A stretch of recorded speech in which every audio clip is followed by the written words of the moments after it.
Well, we're dealing with a very complex crisis, and perhaps it's historical. It's perhaps the most serious crisis in modern history. We have to understand the origins of this crisis, the history, and we have to also define what this COVID-19 really is. Now, it started in China. I won't cover all the history, but essentially the Chinese authorities identified the virus in early January. And then subsequently, it was there was a response on the part of the Chinese authorities. And then at the end of January, the World Health Organization declared a global emergency. It wasn't a pandemic, it was a global health emergency. And that was on January 30th. Now, it was taken in a rather contradictory fashion, because at the time when this decision was launched by the Director General of the WHO, there were only 150 cases outside China. And the emergency declared by WHO was pertaining to outside China. There were 150 cases, 6 in the United States, 3 in the UK, 2 in Canada. But nonetheless, that was the dynamics of this initial decision by the World Health Organization. I should mention that prior to January 30th, there was a decision on the part of the World Economic Forum in Davos. It was circa 21 to 25 January, where major interests got together, including the World Economic Forum, the Gates Foundation, various other entities, as well as the head of the WHO. And it would appear that the decision to launch this global emergency was taken at Davos, because in an earlier decision of the WHO, there were divisions within the organization as to whether it should be launched or not. Now, what is significant is that on the 31st, the day after the launching of this campaign by the WHO, there is an interruption in trade and air travel with China, which immediately has a backlash not only on the Chinese economy, but on the flow of international trade.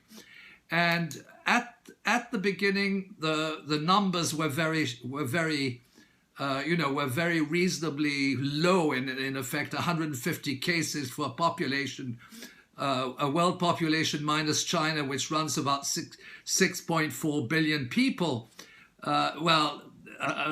That situation then evolved, and the levels of virus infection increased. I should say the estimates, because we're not entirely clear as to whether those figures on confirmed cases or mortality actually correspond to the real life situation. And that has to do with the fact, and I verified this in detail, that particularly in the United States, they have presumed cases, they have confirmed cases, but one or the other does not prove that there is infection caused by the coronavirus. Now, there's another thing which has been withheld from the public, and I must say that the media has initiated a fear and panic campaign, which is very detrimental. Rather than reassuring us, this particular virus, the symptoms are identical to those of seasonal influenza and pneumonia. And from a medical standpoint, the nature of the infection is very, very similar. So that makes it very difficult to actually come up with estimates, because in some cases you might be estimating influenza, and there's no way necessarily to be able to isolate the virus. I don't want to get into the technical details, but I can say that in the United States of America, those figures absolutely are not reliable. To put it bluntly, when you take a presumed case, which is essentially from a private clinic where you go and see a doctor and then he says, oh, you've got the symptoms, etc., then he might take a specimen and send it to a lab. But that's a presumed case. And then you have the confirmed cases, and those confirmed cases do not necessarily even, are not necessarily based on an actual positive lab test. You add oranges and apples together and you get a total number of cases. There's nothing in those statistics that is reliable. So that the statistics in the United States at the moment are heavily biased, and there is also a tendency, and this comes from the testimony of doctors and so on, that they're trying to push the death rates up, so to speak, and the confirmed cases. There aren't any confirmed cases because they're lumped together with the presumed, but they're trying to ultimately make those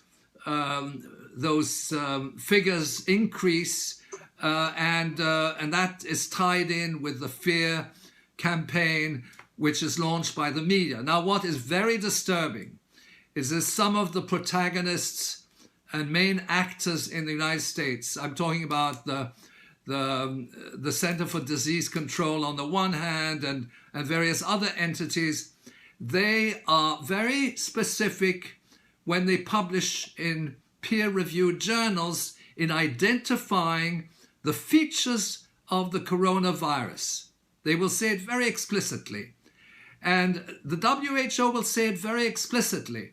And they will say mild symptoms, in most cases recovering in 2 weeks. Now, nobody is telling us that.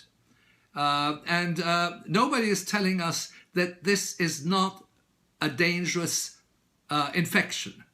There are complications, but for 80%, according to WHO, the recovery is routine, and that it is very similar to a seasonal influenza or pneumonia.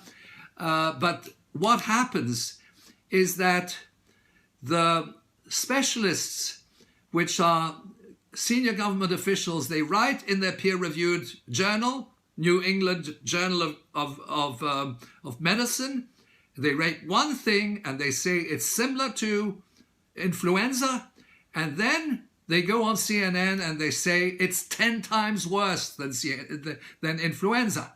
That is, to put it mildly, that's a lie. And it's a contradiction of all the scientific statements that they make. So that I think that we have to understand, the broader public has to be informed as to the nature of this virus. It is seasonal influenza or pneumonia. It has to be reassured that we're not dealing with something which is really dangerous if it's addressed medically, and thirdly, there's a process of recovery. Now, the other aspect which I think has to be addressed is the fact that with the measures taken throughout the world, including lockdown, in other words, people staying at home, the impacts, the social and economic impacts of those lockdowns are absolutely devastating. Why? Because they close down the economy. They close down national economies. They lead to mass unemployment. And in some cases, in developing countries, they're leading to famine. All of this is documented. In other words, the impacts of a lockdown which is poorly implemented with insufficient medical staff. The situation in the United States is very serious, but is also serious in a large number of countries.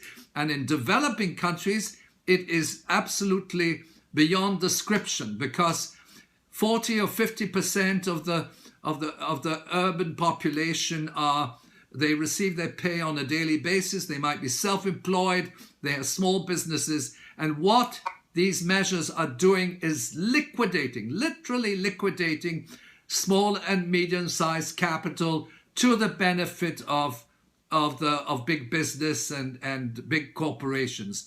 And so that is something that we necessarily have to address. It's a very complex crisis. Don't believe what your governments are telling you.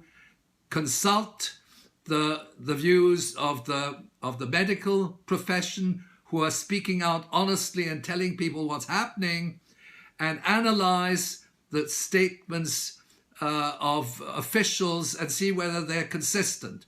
This is not a dangerous infection, but if it's addressed by the relevant health authorities, but what is absolutely dangerous, and it's not spontaneous in any regards, is the collapse of the real economy, the financial crisis which accompanies this so-called pandemic, and that's not spontaneous either.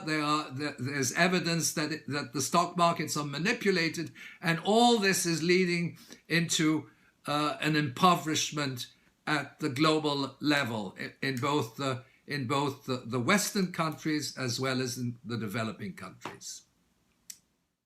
The Center for Research on Globalization depends on your support. To make a donation or purchase a book or DVD, please visit globalresearch.ca and click Donate on the menu bar.